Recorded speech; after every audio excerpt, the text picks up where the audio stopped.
네, 크롱님들 반갑습니다. 박종환 작가입니다. 미중 무역 갈등이 잘 해소될 수 있다. 이런 분위기가 형성이 되면서 미 증시는 또 한 번 신고가를 경신했습니다. 반면에 암호화폐 같은 경우는 상대적으로 부진한 모습을 보이고 있는데요. 그 이유는 무엇인지, 암호화폐 시장은 다시 크게 상승할 수 있을지 점검해 보겠습니다. 네, 현재 시장은 굉장히 중요한 변곡점에 있습니다. 지금과 같은 시기를 잘 준비하는 투자자가 결국 이번 시즌에 좋은 결과를 얻게 되는데요. 박 작가와 함께 구체적인 전략 고민해보고 싶으신 크롱님들은 댓글 확인해주세요. 네, 그러면 거시경제 이슈 한번 살펴보겠습니다. 이번 주에는 주목해야 될 포인트가 크게 세 가지 정도가 있는데요. 첫 번째로 연준의 금리 결정을 하루 앞두고 있습니다. 그리고 이렇게 중요한 이벤트를 하루 앞둔 가운데서 엔비디아를 필두로 하는 AI 혁신 지속에 대한 기대감이 살아나면서 뉴욕 증시의 3대 주가 지수는 모두 다 상승세로 마감을 했고 사상 최고가를 경신했습니다. 자, 다음으로는 실적 발표를 주목해야 되는데요.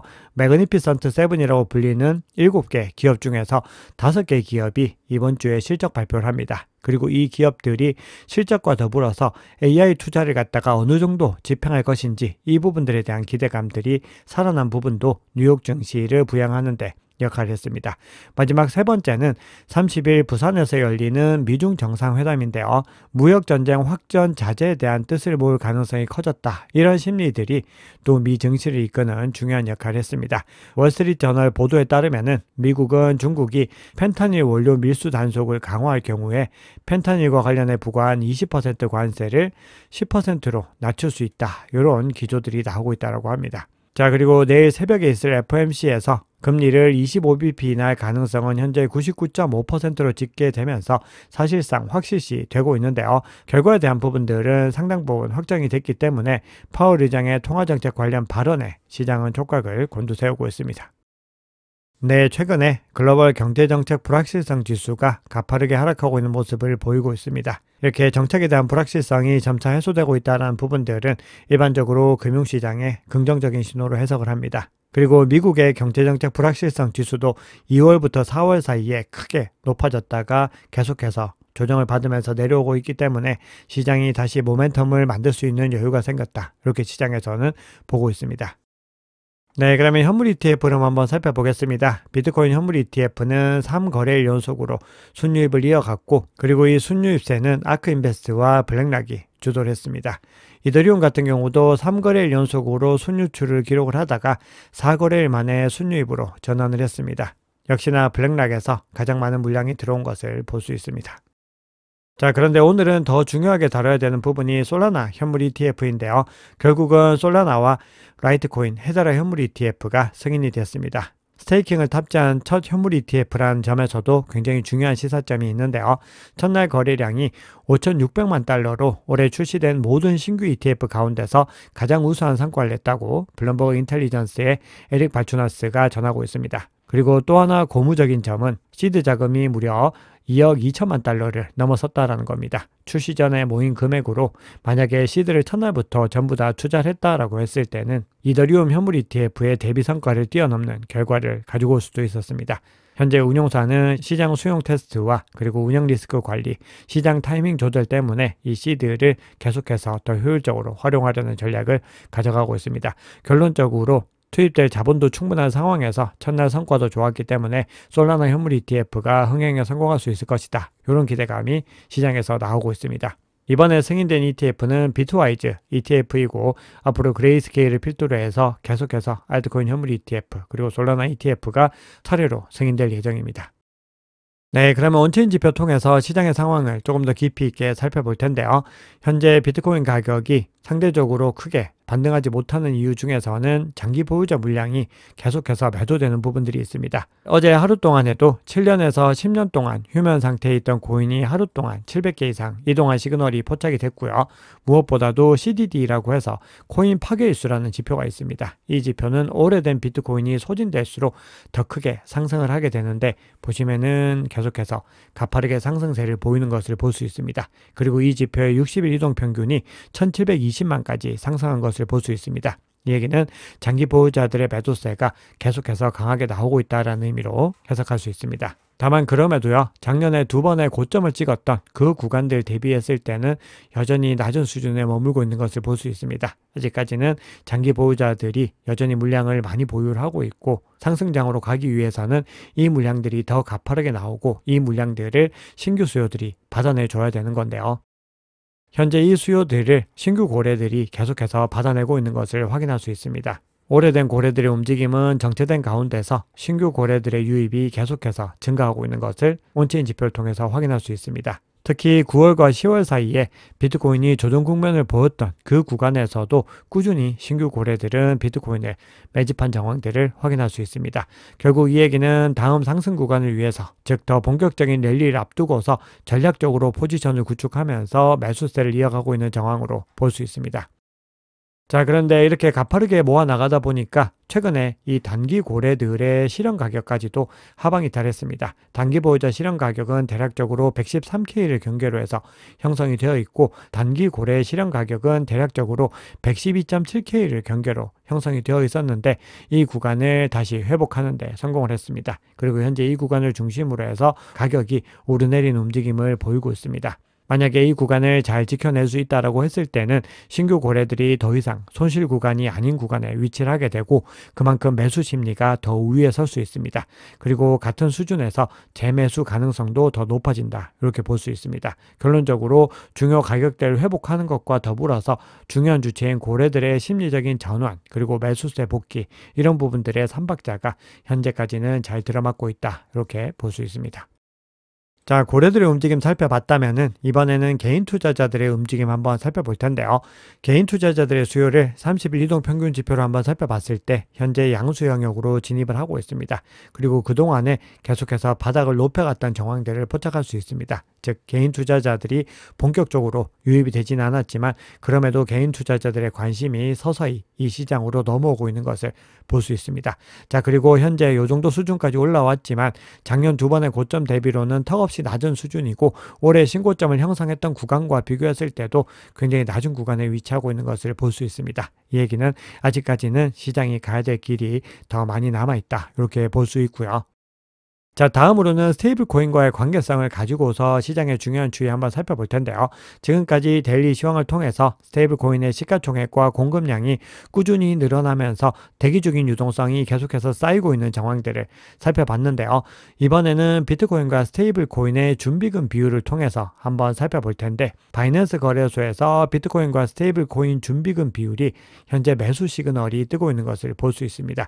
그만큼 바이낸스 거래소 내에 스테이블 코인은 증가하면서 매수 대기 자금은 확대가 됐는데 비트코인 준비금은 감소하면서, 즉 거래소에서 계속해서 개인의 지갑으로 이동을 하면서 공급 쇼크가 계속해서 가해지고 있는 것을 볼 수 있습니다. 즉 유동성은 늘어나고 공급은 줄어들고 있는 전형적인 상승장을 앞두고 있는 패턴들이 포착이 되고 있다는 겁니다. 그리고 과거에 이 시그널이 포착된 이후에는 결국 더 크게 상승 랠리를 가져갔던 것을 볼 수 있습니다. 이 구간에서도 결국 반등을 하면서 본격적인 랠리로 이어졌던 것을 볼 수 있죠. 그래서 현재 시점에서 조정 국면이 조금 더 길어지더라도 전체적인 시그널 자체는 상승세에 더 무게감을 두고 있는 시그널들이 나오고 있는 것을 볼 수 있습니다. 즉 장기 보유 고래들이 불확실성에 대한 부분들과 워낙에 수익 자체가 높기 때문에 차익 실현 물량들이 나오고 있는 것들을 잘 소화하고 나면은 그 다음에는 본격적인 상승 구조를 가지고 갈 수 있는 겁니다. 네, 이번에는 파생상품 시장 통해서 시장의 추이 한번 살펴볼 텐데요. 바이낸스 거래소의 비트코인 펀딩 레이트가 음수 영역에 머물고 있다가 다시 양수로 전환하는 움직임을 보이고 있습니다. 지난 6개월 동안의 흐름을 한번 살펴보면은 이 지표를 통해서 두 가지의 뚜렷한 패턴이 포착이 되는데요. 첫 번째로 펀딩 레이트가 음수로 전환된 영역에서 비트코인 조정이 종결되고 최저점에 근접하는 움직임들을 보였고요. 그리고 양수로 다시 전환하는 구간에서 본격적인 상승 추세를 가져갔던 것을 볼 수 있습니다. 대부분 비슷한 패턴을 보였던 것을 확인할 수 있죠. 그만큼 이번에 펀딩 레이트가 음수 영역에서 유의미하게 머물렀던 만큼 상승 모멘텀을 가지고 갈 가능성이 더 높아졌다, 이렇게 볼 수 있습니다. 네, 두 가지 정도 지표만 더 살펴볼 텐데요. 이번에는 온체인 마인드라고 하는 곳에서 집계하는 모멘텀 코어레선스 지표를 한번 살펴보겠습니다. 이 지표가 음수 영역으로 크게 내려가서 조정을 받고 있는 국면들을 볼 수 있는데요. 과거 패턴상으로 봤을 때 이렇게 음수 영역으로 유의미한 조정을 받았던 구간이 대부분 바닥 구간으로서 작용을 했고, 이후에 반등해서 녹색 영역에서 정점을 찍었던 구간이 가격 정점과도 일치하는 것을 볼 수 있습니다. 즉, 앞서 보여드렸던 여러 가지 지표상으로 봤을 때 현재 비트코인은 저평가 구간에 위치하고 있는 것들을 중복적으로 확인할 수 있는 겁니다. 다만 그럼에도 본격적인 반등을 위해서는 늘 강조드리듯이 중요한 변곡점을 넘어서고 이 변곡점을 지지 구간으로 바꾸는 것이 가장 중요합니다. 비트코인의 비용 기반 지표를 한번 살펴봤을 때 어떤 구간에서 매물대가 뚜렷하게 밀집되어 있는지 살펴보면은 요 두 구간에서 뚜렷하게 빨간색으로 표시가 되고 있는데요. 바로 111K와 그리고 117K에 뚜렷하게 밀집이 된 것을 볼 수 있습니다. 가격이 이 중간에서 형성이 되어 있기 때문에 이 사이에서 치열한 공방을 벌이고 있고 111K 지지 구간을 잘 지켜내야지 상승 추세를 지속할 수 있다는 것을 확인할 수 있고 117K를 회복해야지 더 본격적인 랠리가 이어질 수 있다는 것을 확인할 수 있습니다. 그래서 현재 시점에서 단기적인 변동성에 과도하게 반응하기보다는 중요한 변곡점을 넘어섰는지 그 부분들을 살펴보는 것이 가장 중요합니다. 그리고 중요한 변곡점은 이 두 구간에 위치를 하고 있다. 이렇게 정리할 수 있습니다. 네, 시장의 중요한 이슈는 세 가지 정도만 살펴보겠습니다.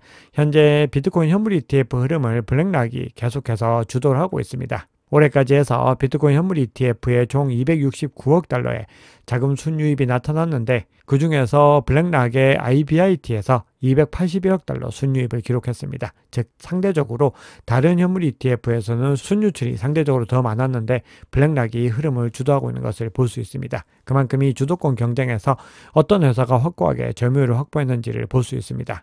그리고 또 하나 중요한 국면으로서 K33 리서치는 블랙락이 알트코인 현물 ETF에는 본격적으로 뛰어들지 않고 있는 부분들에 대해서 흥행 여부에 대해서 제한적일 수 있다. 이런 분석을 내고 있는데요. 블랙락이 계속해서 비트코인을 중심으로 그리고 이더리움을 중심으로 해서 순유입을 주도하고 있는 이유들은 결국은 이 두 가지 자산의 가치에 있다. 이렇게 볼 수 있는데요. 첫 번째로 비트코인 같은 경우는 두려움의 자산이다. 이렇게 표현을 하는데요. 이 두려움의 자산이라는 의미는 본인의 자산 가치가 하락하는 것을 우려하는 투자자들이 투자하는 자산이다. 이렇게 해석할 수 있습니다. 결국 이 비트코인이 디지털 금이라고 하는 내러티브가 가장 중요하다는 것을 의미를 합니다. 그리고 향후 암호화폐 시장에서 가장 중요한 트렌드로는 토큰화와 디지털화에 대한 부분들을 이야기를 하고 있고 결국 RWA에 대한 부분들을 가장 중요하게 보고 있다는 걸 의미를 하는데요. 전통금융과 블록체인 그리고 크립토가 결합하는 국면에서 전통금융의 수요들을 가장 안정적으로 받아낼 수 있는 체인이 무엇인지를 생각해 봤을 때 이더리움이 가장 중요한 대안으로 떠오를 수 있다는 겁니다. 자, 그런 가운데 트럼프 미디어 그룹이 예측 마켓 사업에 진출할 것이다. 또 이렇게 얘기를 하고 있습니다. 예측 마켓으로 진출하게 됐을 때는 정치 경제 이벤트 기반의 암호화폐 활용성이 확대될 수 있고요. 결국은 암호화폐 시장 저변을 더 전반적으로 확장할 가능성이 높아졌습니다. 네, 그러면 CBD 지표와 코인베이스 프리미엄 지표 한번 살펴보겠습니다. CBD 지표상으로 현재 가장 큰 규모의 갈색 고래와 보라색 고래가 그동안의 매수세를 이어가다가 정체된 국면을 보이고 있습니다. 내일 있을 FOMC 미팅을 앞두고서 긴장감을 보이고 있다. 이런 부분들을 확인할 수 있고요. 코인베이스 프리미엄 지표도 현재 0에서 중립 구간에서 왔다 갔다 하는 움직임을 보이면서 미국 기관발 수요도 같이 시장을 더 신중하게 바라보는 국면들을 확인할 수 있습니다. 네, 다음으로는 비트코인 차트 한번 살펴볼 텐데요. 현재 비트코인 가격이 113K를 경계로 움직이고 있다가 일정 부분 더 하회를 하고 있습니다. 어제도 중요한 지지 구간이죠. 22평선을 테스트를 하고 나서 다시 반등하는 움직임을 보였는데 현재 120과 52평선을 하회를 하고 있습니다. 그리고 단기 보유자 실현 가격과 신규 거래 실현 가격도 현재 일정 부분 하회를 하고 있기 때문에 현재 중요한 국면에서 이 구간을 빠르게 회복하는 것이 중요하다고 볼 수 있습니다. 그래서 본격적인 랠리를 위해서는 앞서 말씀드렸던 단기 보유자 실현 가격과 단기 보유 고래들의 실현 가격을 회복한 이후에 이 중요한 차트상의 이평선을 회복해야 됩니다. 그리고 앞서 강조드렸던 매물대가 크게 누적된 117K까지 회복을 했을 때 더 본격적인 상승 움직임을 가져갈 수 있다. 이렇게 해석할 수 있고요. 현재 RSI 상으로 봤을 때 중립 구간인 50에 도달했고 MACD 상으로는 아직까지는 강세 국면이 이어지고 있는 것을 볼 수 있습니다. 자, 그리고 만약에 이번 주에 있을 두 가지 중요한 이벤트 결과가 좋지 못하게 나왔을 때는 CME 갭에 대한 부분들도 지켜보셔야 되는데요. 주말 동안에 또 비트코인 가격이 크게 상승을 하면서 지난주 금요일에 110.9K에서 마감했던 CME 비트코인 선물이 월요일에 113.5K에서 시작을 했습니다. 그래서 갭을 메우게 됐을 때는 110K 초반대까지도 내려갈 수 있기 때문에 그런 부분들도 염두에 두고서 시장을 바라보셔야 됩니다. 마지막으로 청산 히트맵 간단하게 살펴볼 텐데요.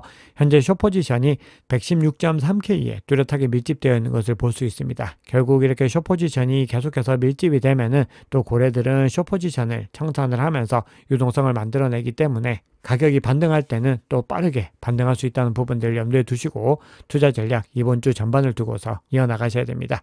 네, 오늘 준비한 얘기는 여기까지입니다. 여러분 오늘 영상이 도움이 되셨다면 구독, 좋아요, 댓글, 알림 설정 정중히 부탁드리겠습니다. 지금까지 박 작가였습니다. 감사합니다.